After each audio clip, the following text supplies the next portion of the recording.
மாவட்டம் துறையூர் வட்டாட்சியர் அலுவலகம் முன்பாக தமிழ்நாடு வருவாய்த்துறை கிராம உதவியாளர் சங்கத்தினர் பல்வேறு கோரிக்கைகளை வலியுறுத்தி ஆர்ப்பாட்டம்.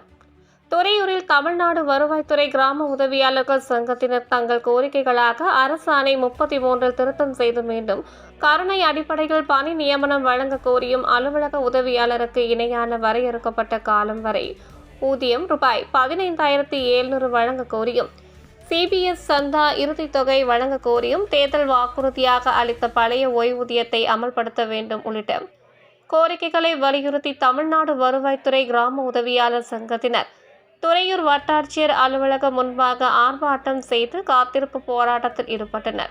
அவர்கள் இன்று இரவு முழுவதும் காத்திருப்பு போராட்டத்தில் ஈடுபட போவதாகவும் அறிவித்துள்ளனர். தங்கள் கோரிக்கைகள் நிறைவேற்றப்படாத பட்சத்தில் 2ஆம் கட்ட போராட்டமாக மாவட்ட ஆட்சியர் அலுவலகத்தில் போராட்டம் செய்ய போவதாக தெரிவித்தனர். இந்த ஆர்ப்பாட்டத்தில் துறையூர் பகுதியை சேர்ந்த 20க்கும் மேற்பட்ட கிராம உதவியாளர் சங்கத்தினர் கலந்து கொண்டனர்.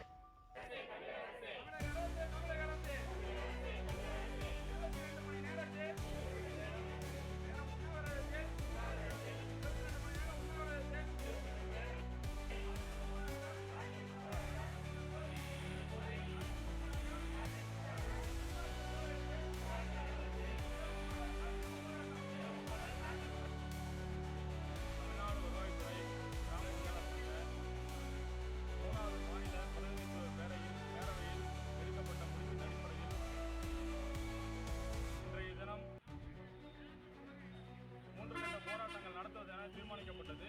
அதில் முதல் கட்ட போராட்டமாக தமிழ்நாட்டில் உள்ள அனைத்து வட்டாட்சியர் அலுவலகங்களிலும் காத்திருப்பு போராட்டம் நடத்துவது என மாநில மையத்தின் அறைகூவல் தீர்மானத்தின்படி இங்கே திருச்சிராப்பள்ளி மாவட்டம் துறையூர் வட்டத்தில் இன்று மாலை 5 மணி முதல் செய்திகளை உடனுக்குடன் தெரிந்து கொள்ள தீரன் நியூஸ் சேனலை சப்ஸ்கிரைப் செய்யுங்கள் மற்றும் பெல் பட்டனை அழுத்தி விடுங்கள்.